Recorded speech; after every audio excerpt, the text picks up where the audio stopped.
Hi, good morning, everybody. Thank you so much. As Stad Media Group or Logistics Update Africa, why we do these kinds of events on logistics, like events like the Flower Logistics Africa or the Perishable Logistics Africa. You know, there are different dimensions of the perishable trade that we can cover. We can talk about the pre-production, we can talk about the production, we can talk about the post-production, or we can talk about the regulations, we can talk about the consumers, but we prefer to talk about logistics across all our platforms and events. We think logistics, we write logistics, we believe in logistics, because we believe logistics can be the competitive advantage for all the trade that you do, for especially for, in this case, the African perishable trade. Let me give you an example. So for last 10 days, we have been here exploring the Nairobi market, meeting many of the stakeholders in the supply chain. We met many exporters along with my colleagues. We met many exporters, we met many farmers. All these stakeholders, they were really passionate, and they were kind enough to sit with us and explain to us what is really happening, what is their concerns, for example. One particular gentleman that we met this Monday morning, we actually went to him to bring him as a speaker at our event, but he said no, because he's not interested in speaking on stage, but he was kind enough again to sit with us and explain what are his problems, for example, because he is an important exporter of avocado and a farmer of avocado. Now, what he's talking about is a particular kind of avocado which has a shelf life of 65 days. And he tried to explain how in each stage of the supply chain, each stage of logistics, from where it is produced till it reaches the warehouse, where it is treated, the packaging is done, and then it goes to the port, and then to the vessel, and till it reaches the European market, for example. He's saying that it is almost taking 66 or 67 and 68 days, for example, right now. We know what are the issues there. There are geopolitical issues. But there are two things that he's concerned about. Of course, he's concerned about the quality with which it is reaching the market, and his clients are not happy. First, the second thing is not that. Second thing is about the other avocados that is coming from the South American market, flooding the European market, for example. He's more concerned about that, how he can be competitive. So he can clearly see how logistics can make or break his business. And that's what we are focusing on here, and that's what we are going to discuss. An important part of this logistics is the infrastructure, which takes a lot of time to build and maintain. For example, we already heard a lot about in the presentation that Raghav just did, for example. We'll try to build on that. I have an interesting panel here. I have an association here. I have a shipper. I also have a warehousing facility developer. I also have to bring in a different perspective from Europe, an airport also, for example. Thank you so much, gentlemen and ladies. Thank you so much for joining us today. Let me start with giving you 2 minutes of time to introduce yourself and how you are related to this particular topic. Good morning, everybody. So I'm Frédéric, the head of commercial team at Liege Airport. To be honest, at the beginning, I was a bit puzzled on why a European airport has to be part of how great or how bad is the infrastructure in Africa. Who am I to answer that question? But I do believe that mirroring the challenges that you face here may be the same as what we are having in Europe. And as a matter of fact, it's quite interesting that us, Liege Airport, have been developing quite extensively in the last couple of years. We've made mistakes, we have learned of it, and we would be stupid not to evolve ourselves toward the market. And today, when we have monsters like Frankfurt, Brussels, that are established like years and years and years, and we are very cargo focused, because today we do 1.1 million tons of cargo. And let's be honest, 25% of it are flowers and perishables, and most of it is from Africa. So yeah, really looking forward to discuss about the advantages and disadvantages of all these real estates and development that we can have all together. Good morning. My name is Veronica Mambo from East African Growers. We are exporters of fresh produce. We are both in horticulture and floriculture industry. It's quite an interesting topic to discuss because it's a pertinent issue that really affects us as exporter. Between the producer and the consumer, in between there's logistics.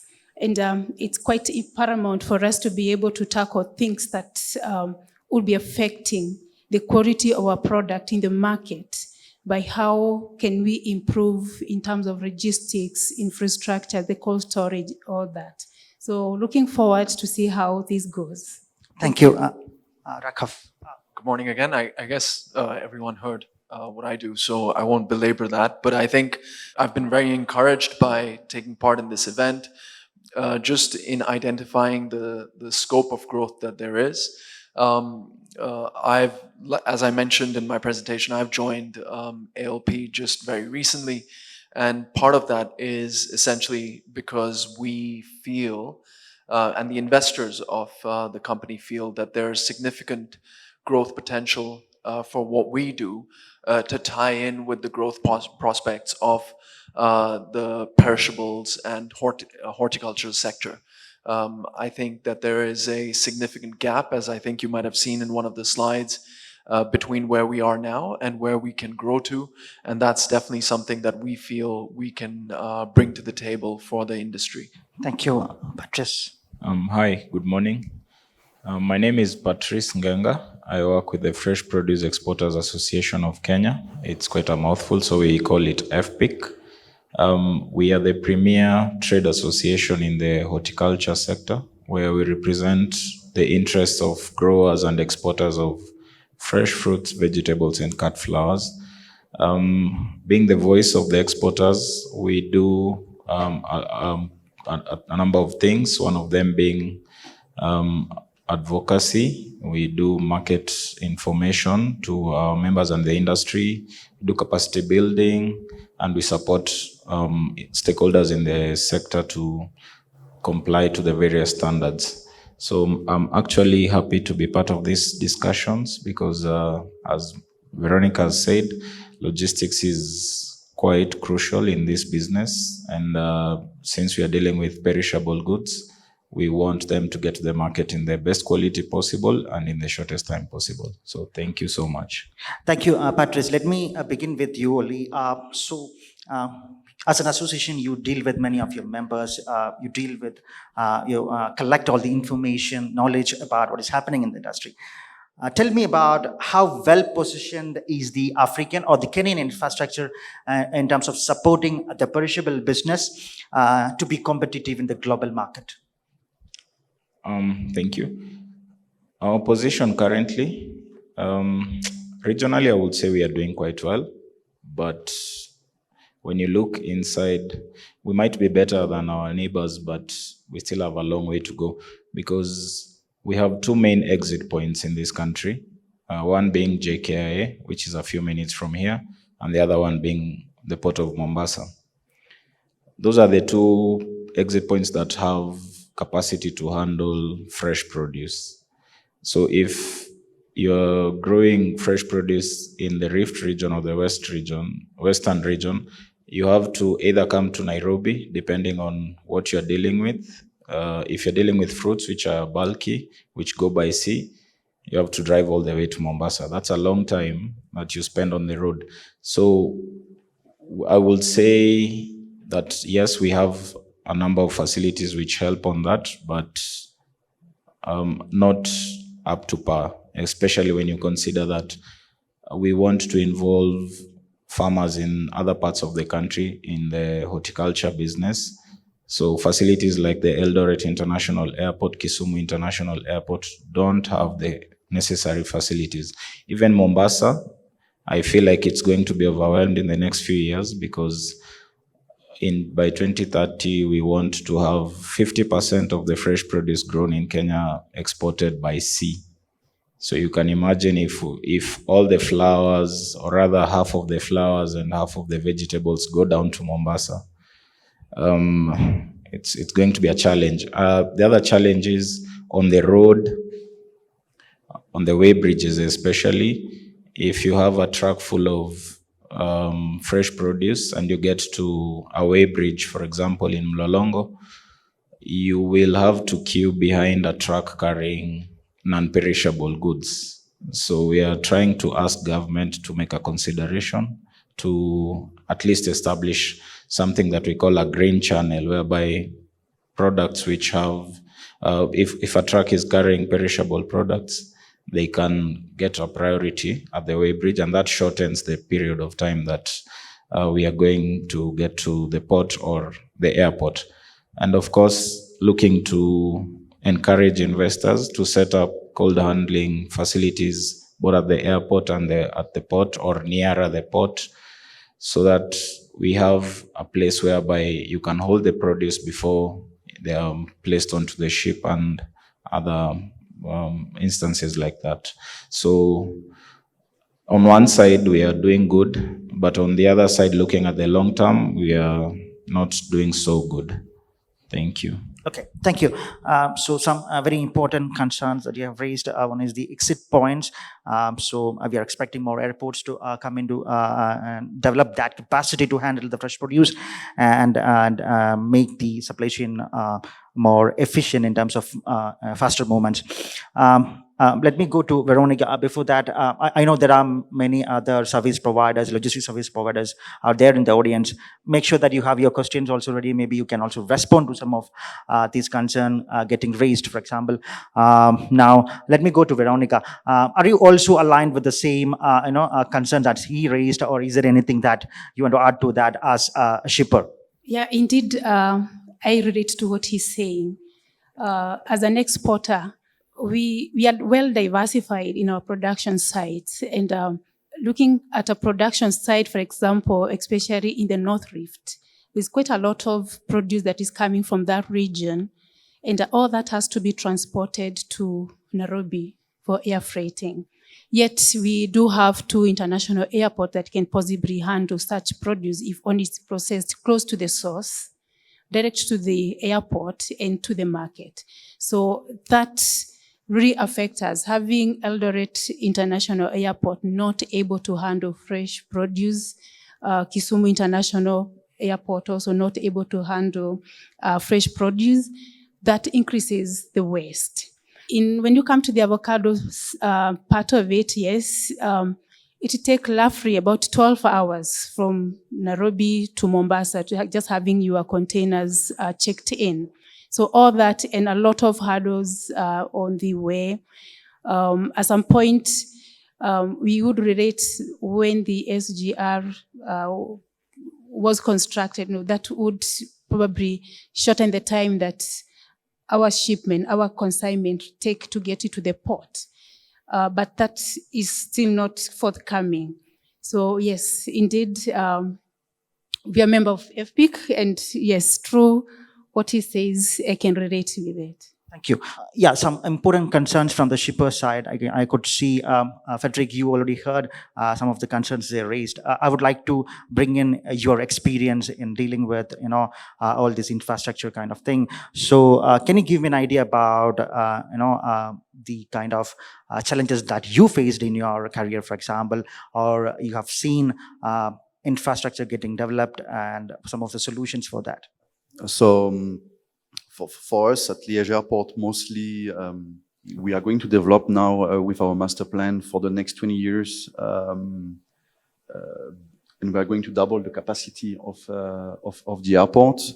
That said, again, I don't want to sound like the arrogant European going to teach whoever it is things, but there are other challenges, and you were mentioning earlier in your presentation, sustainability and the greenness of the new warehouses that are requested, CO2 emissions.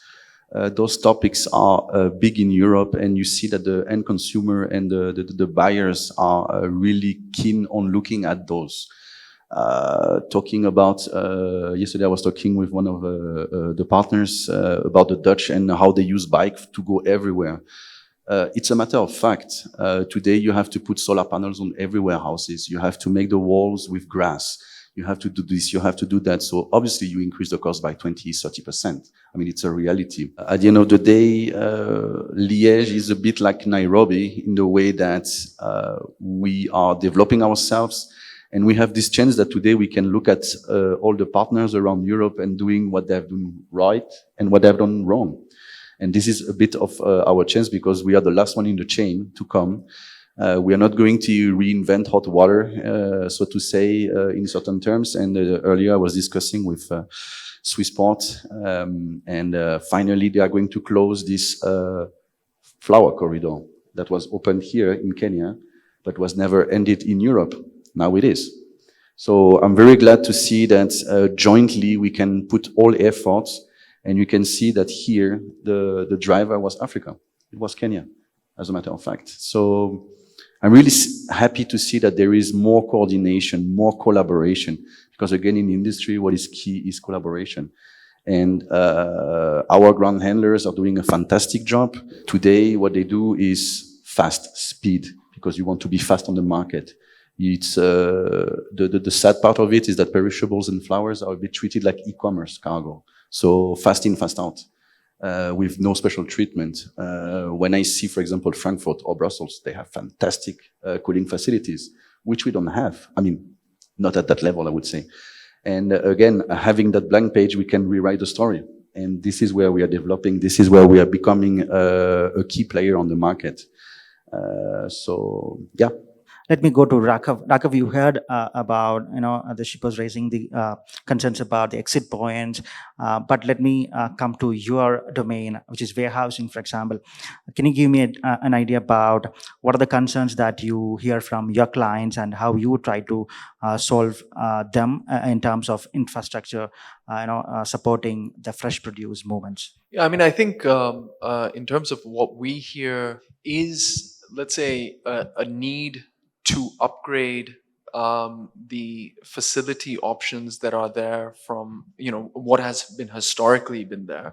I think they've typically encountered a lot of issues with respect to, for instance, security, for instance, let's say the expenses related to operations. And I think what we're also finding, to your point, actually there were a couple of points raised, is it's almost like a pull factor where they're facing pressures both from clients and also their investor base for working in a more sustainable, more impactful way.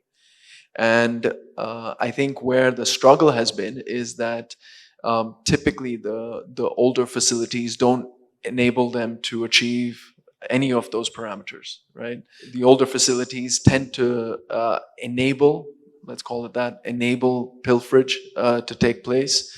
We've had one of our tenants who actually has a number of facilities, and he's mentioned that he's seen a 24% drop in pilferage compared to compared to the facility that he's in vis-a-vis us and the other facilities. We also, because of some of the efforts that we're making in terms of utility savings and the way we've also constructed our facilities, the facilities themselves have a lower ambient temperature, which means that you need to utilize less energy in order to maintain them at a certain temperature, which of course means then that your energy bills are lower as well. And then when you top onto that the work that we're doing with solar energy, that also ensures that their operational expenses are as low as possible. I think there is more that even we can do. I mean, I'm always happy to put a mirror up and look at ourselves. I think ultimately what I do appreciate is that this does, taking up warehousing space does hit the operator's bottom line. And I think there is a lot more that we can do to ensure that we are able to bring that cost element down whilst still being able to deliver on some of these considerations that have been highlighted, whether it be security, whether it be the green carbon footprint. So that's something that, I think is part of the evolution of what we do, part of the evolution of the industry that we operate in. And I think that's something we'll be working on in the next, the next strategic phase of ALP. Yeah, thank you. Patrice, I would like you to respond to some of the things that raised by Raghav here, particularly the sustainability angle of it. How much of that angle you're hearing from your members? Give an idea about it. Also, I would like you to delve into the cold chain infrastructure side of and the network of different infrastructure available in Kenya, for example. From our members, of course, we respond to what the market demands of us. Currently, our biggest market, which is the EU, is asking us to export produce through the sea. And I know of one of our members who's had their orders reduced because the client prefers to ship from Morocco because they can do it by sea on French beans. So they've had their orders reduced significantly. And unfortunately, we have not been able to export French beans via sea. There was a trial, but it wasn't successful. So that puts us in a precarious situation whereby French beans is one of our flagship products, but we are not able yet to via sea. So if anyone in this room knows a trick to make that happen, please, I encourage you to come forward and help us solve that. The other issue of the cold chain infrastructure, we have, I would say it's okay, but that depends on the scale of the business and also the product that you're dealing with. For flowers, it's a no-brainer. Flowers are produced in the farm, packed in the farm, transported by road in a refrigerated truck to the airport or the Mombasa port. For French beans, no. For snow peas, no. For fruits, no, because these are mainly grown by smallholder farmers. Some of them are far off. Some of them are not even connected to the power grid, so you cannot establish a cold chain facility where they are.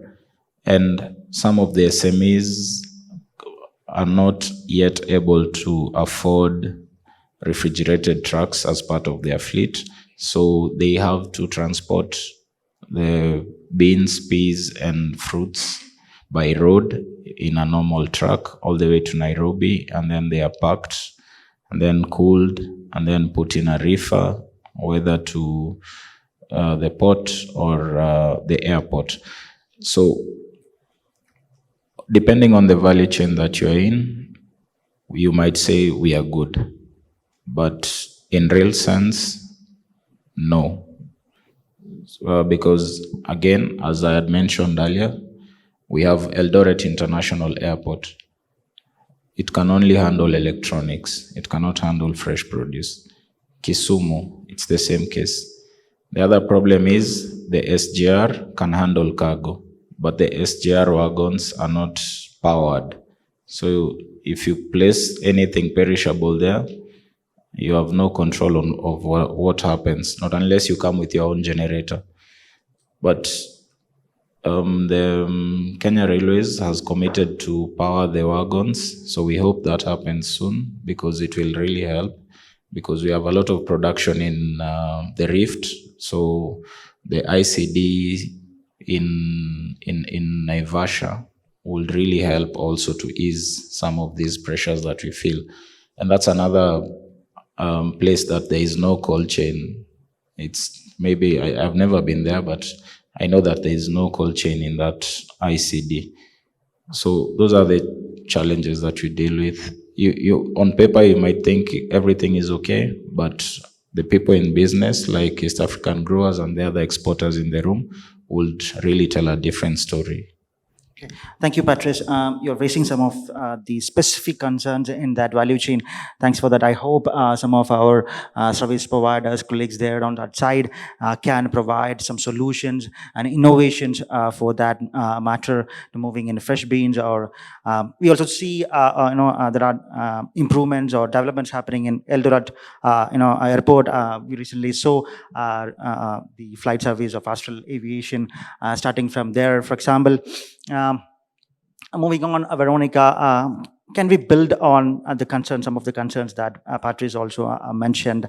As an exporter, you are involved in that movement. How satisfied you are in that infrastructure? This we have to look from end to end. And being in fresh produce or handling fresh produce, it's all about temperature. So more often I say in fresh produce is temperature, temperature, temperature. So while I'll say at the airport side or at the port side, that can be well controlled. If we go wrong right from the source, then that has a ripple effect. And the quality that our customers would envisage to receive, if we didn't handle it well right from the beginning, then there'll be a ripple effect on the end product that gets into the shelf. And that has a lot to do with our reputation, our product reputation, and taste, and etc. So I think there's a lot of capacity building that need to really be done bottom up and vertically and horizontally, so that right from the beginning, from the source, we are able to address the issue of cold chain. Unlike the flour industry, where you find that most of the producers, the flours are produced in one site, packed in the same site, so the cold chain is well enclosed. It's quite different when you come to the fresh produce. Avocado, it's probably harvested in Western Kenya or maybe in Central Kenya, just to come to be processed somewhere within Nairobi County or Kiambu County. And if the cold chain is not managed, then that have an impact with the quality of the product we have. So as a company or a market player, we don't have much issues when the produce gets either to a handling agent at the airport or is a shipping company or that. But the problem actually would the infrastructure that we would be having right from the source. A farmer would harvest produce. A company would, the off-taker would be collecting the produce later in the evening. So for about maybe 6-7 hours, the produce is sitting under the sun, or maybe just a shade. And this is fresh produce, so it starts to revolve very fast. So there will need to be capacity building, seeing how can we put up infrastructures that are also environmentally sustainable in terms of sustainability. What is the impact on the environment? How economical is it? Because again, it's all about competitive. You find that 10 years, when you look the numbers of the Kenyan export volumes over the last 10 years, you find that yes, in terms of revenue, you may see it's increasing, but the volumes are actually reducing. Well, that might have a contribution of the avocado trying to leverage, because the volumes are increasing compared to what we used to do in 10 years ago. But when you look at the fresh vegetables, you find the volumes are going down. Why? Because the infrastructures that we have are not enough to be able to help us deliver product the way the customers want. And of course, we are not operating in isolation. The many countries that are really in competition, the Northern Africa giving Kenya a lot of a lot of competition, and so if you do not address from end to end, then there still be some gaps. So it has to be a closed loop that need to be checked all around. Okay, it's definitely important to consider the end-to-end supply chain when solving it.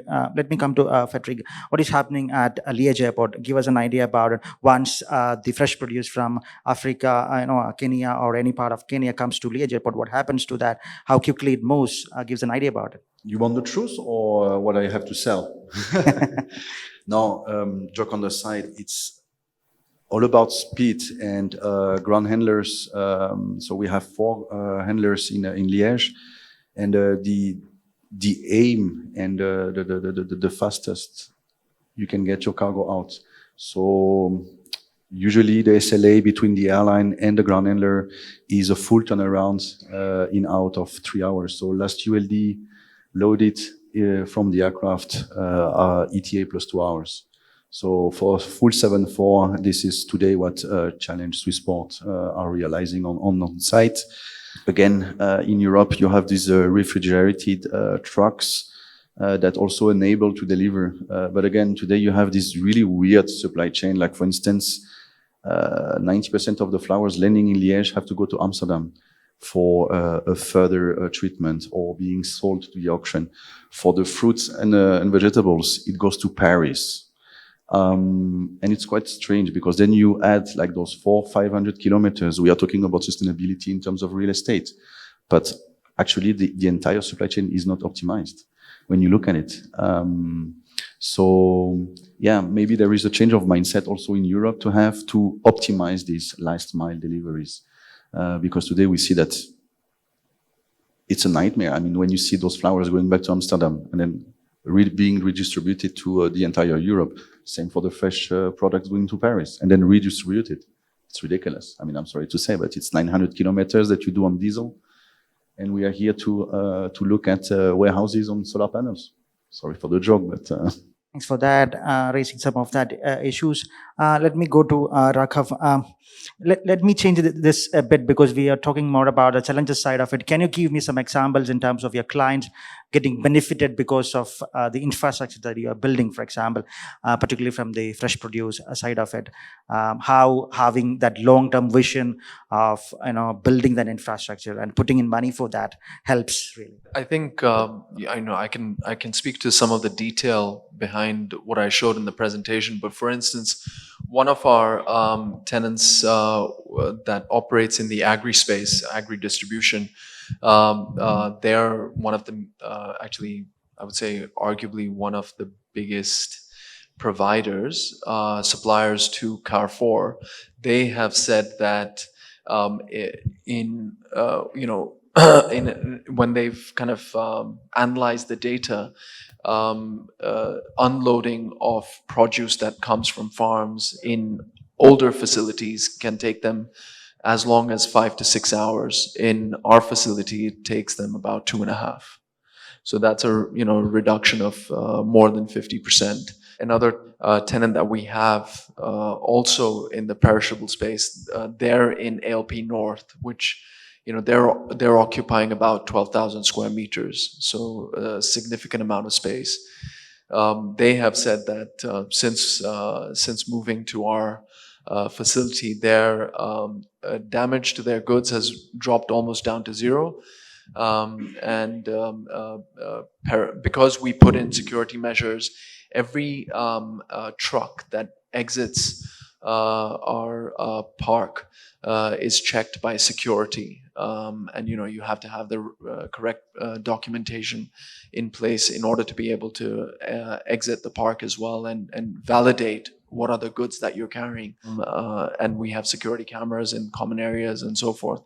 Their pilferage has also gone down by about 16% as well. And all these make a significant impact, right? When you kind of tot it up as you go through the supply chain, being able to make these savings then does compensate for the higher rent that we charge. So, typically one of the statements that we often hear is that we are more expensive than the kind of the grade B, grade C type offerings that you might find in other locations. But the fact is that when you accumulate some of the other savings from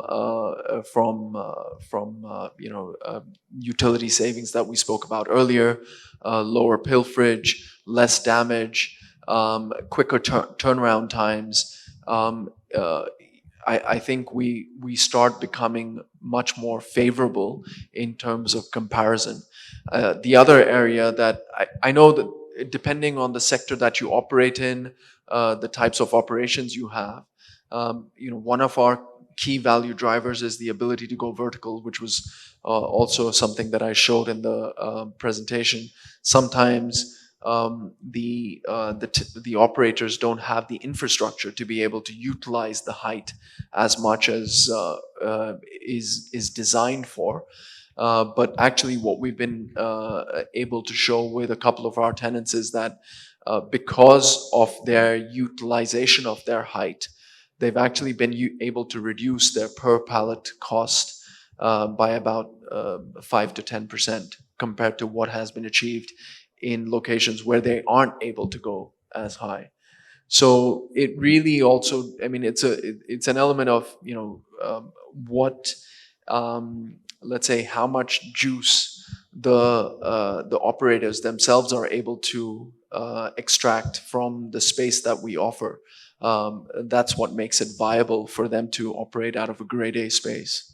Some interesting examples. Thanks for that. Patrice, do you also see some of these, can you give some examples of how some of this infrastructure is really changing, reducing some of these damages or losses, through the supply chain? Can you give me some examples to look into the positive side of it? Thank you. Yes, of course, there are positives. And we are working with the government and also some of the development partners like TradeMark Africa. On the government side, we are working with HCD, Kenya Airports Authority, Kenyan and the likes to try and find a solution for this problem.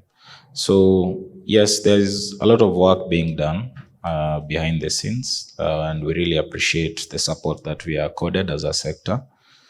And what he's doing, I see the future of this sector being in aggregation, because if we are going to shift to the sea, then for most of the SMEs, they may need to come together so that they put their cargo together and then they ship it as a group.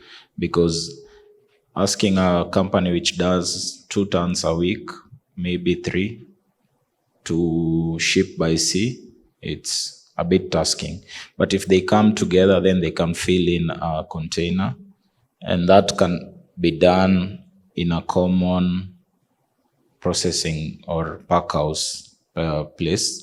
So they come together, process whatever product that they are processing, then they put it together. This is especially for the vegetables.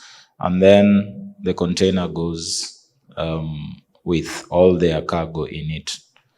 So I see that as the way to go. But it might be difficult because, again, I'm shipping to UK, somebody else is shipping to Germany.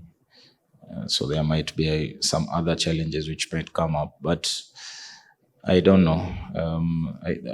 For me, that's what I would like us to try. And also, of course, the various technologies to maintain the freshness. Because remember, things like French bean snow peas, they have a shelf life of like 10 to 14 days. And then you're supposed to ship this in at least 23 days. Now it's 40 days because of the issues around the Red Sea and all that. So we need to invest heavily on technologies to maintain freshness and also to boost efficiency. Okay, thank you, Patrice. Definitely, we see that positive side also coming in. Thanks for sharing some of those knowledge, Veronica.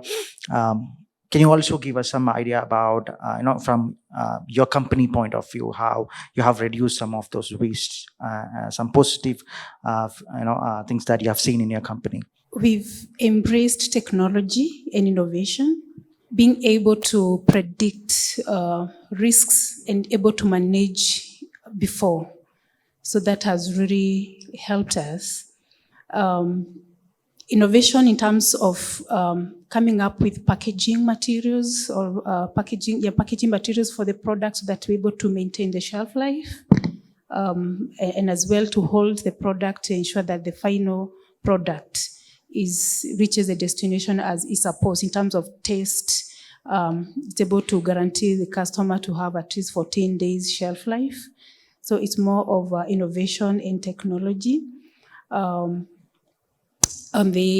terms of the at the growing side, we've embraced going green, having nearly all our production sites with the solar-powered cold rooms, that we'll be able to address the issue of temperatures right from the source and all that. The only gap that I probably would mention this is how well, when the produce gets to the handling or to the warehouse on the other side, we lose control. So how fast is the agent on the other side, maybe at the port, able to break the bulk, brush through the product as quick as possible so that then that doesn't have to affect the quality of the product caused by the inbuilt temperatures in transit. That still remain a challenge that probably with the logistics companies be able probably to get a solution. Then the loading and unloading at the logistics side without causing jolting of product and movement, that then doesn't cause physical damage. That's still a challenge that we hope that with the collaboration with the logistic companies, we are able to overcome. Thanks for that. I'm happy to see some of the synergies coming up in terms of because of this conversation, we have some common things coming up, like how Rakhav talk about some of his clients getting benefited, and Patrice mentioning some that can be useful in the future, for example.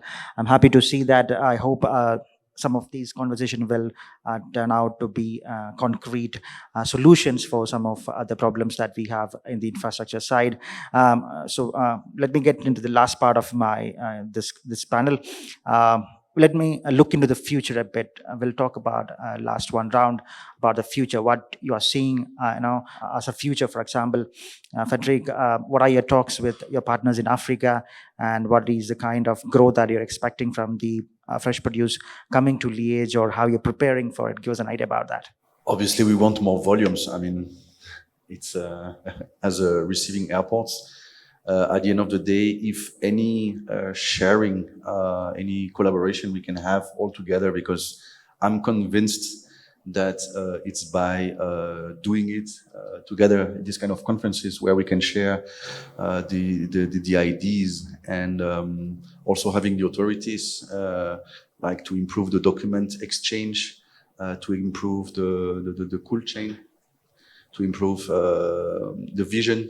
Obviously, us at Liege, as I told you earlier, the aim is to basically double the volume with brand new warehouses. So we have this blank page that we have to write. So this is a little bit the chance that we have.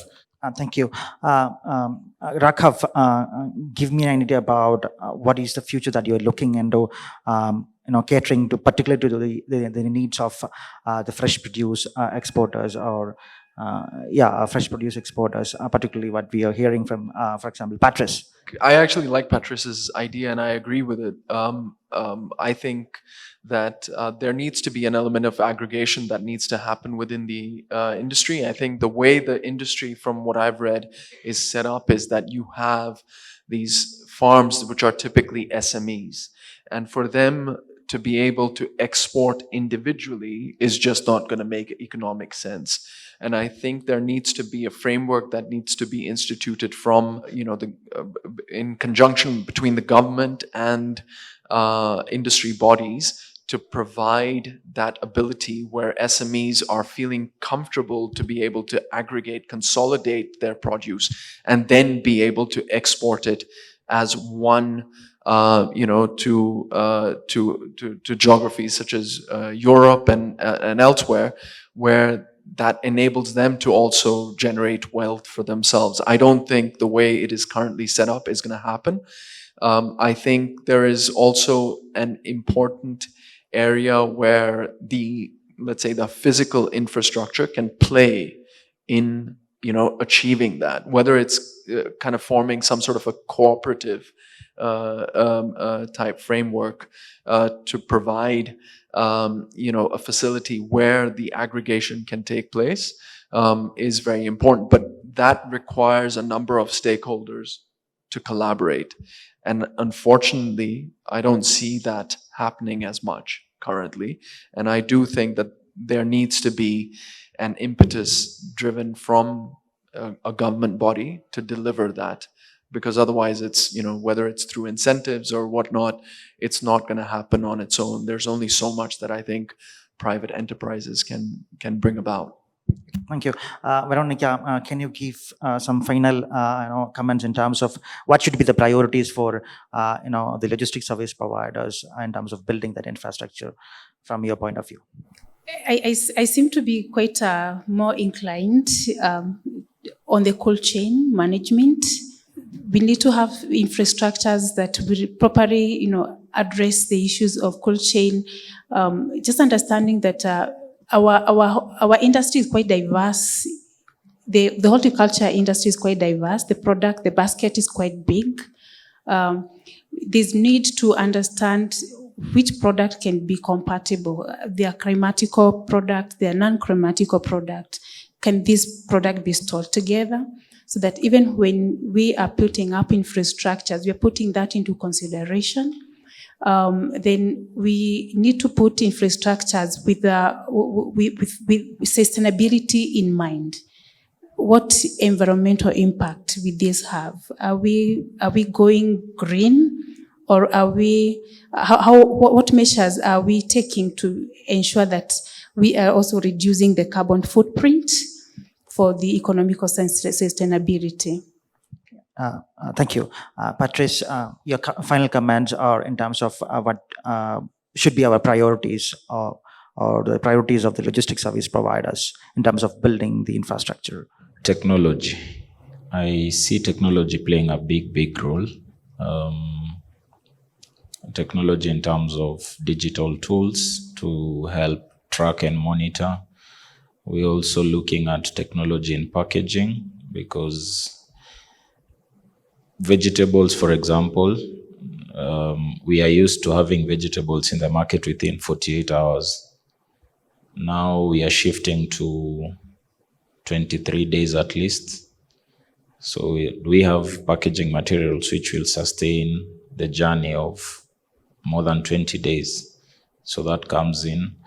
Of course, technology even in the cold chain facilities to ensure that freshness maintains, and also technology in terms of maintaining freshness of the actual product. I had mentioned earlier, we have not managed to export French beans and maintain the quality by sea, but surprisingly, we've managed to export snow peas and flowers by sea, and they get to the market in good shape and good taste. But French beans, I think that's what Veronica is saying, because those are similar products but two different physiological behaviors.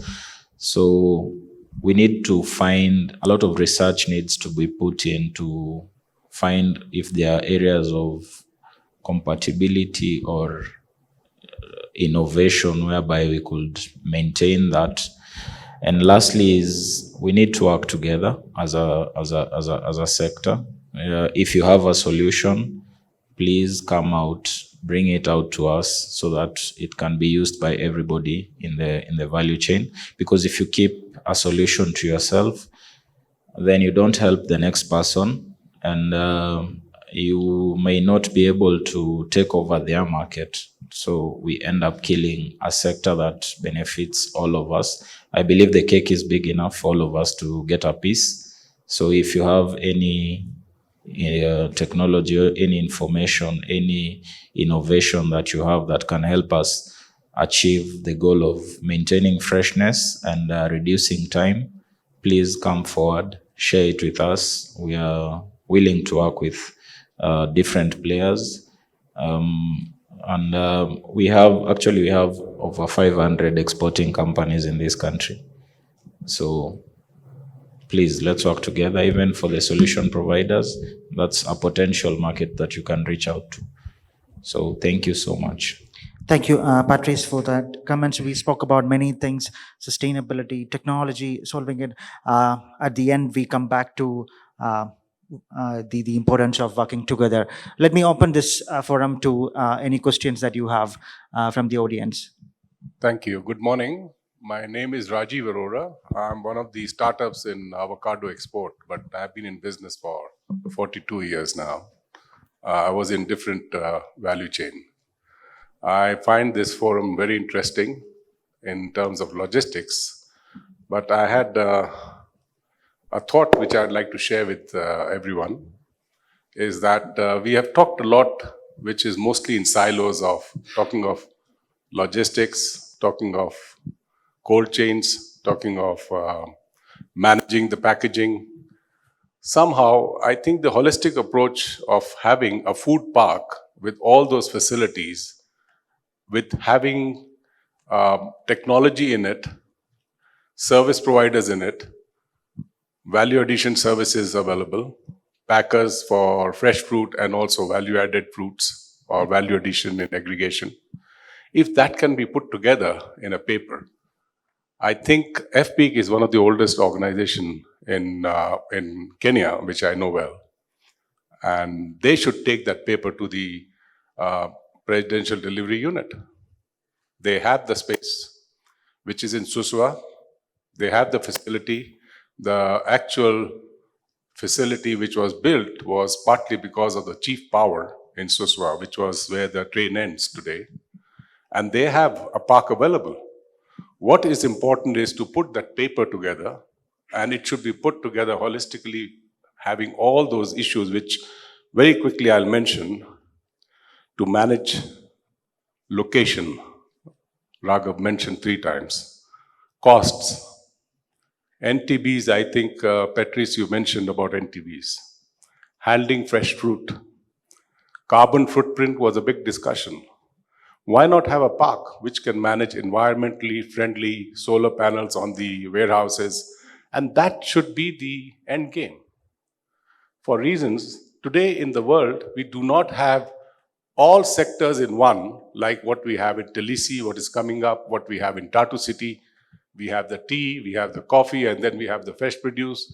We will not be able to manage our sector, which is specifically to fresh fruits or fresh produce or value adding into those. And specifically, if you have to reach in a time frame.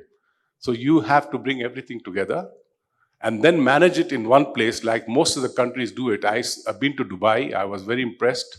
They do it. I've been to Hong Kong. I've been to India. India has put up food parks, more than about 70 food parks across. And those have been put through the support of the government by providing 50% cost support to the private investor. So those are things I think we should be looking holistically. And Raghav probably can give a good idea on that. He has a background which he understands well. How we can put everything in one basket and bring together the value, and which will be the right place. Thank you very much. Thank you. It's more like a comment rather than a question. But Patrice, if you can respond to some of the, because it was directly at talking about FPEAK, for example. Oh, sorry. Yes, thank you. Yes, this is a good cookie to chew on, because we can bring it up with the different stakeholders, because being an association, we can bring every stakeholder on board, and through the support of government and also the development partners, I think this is a conversation that we'll definitely explore, and we hope to come up with a practical solution for the whole sector. So thank you for this insight, and I'll definitely take it up with our CEO. Thank you. Raghav, if you have also anything to respond to that. No, I think it's an excellent idea. It kind of ties in.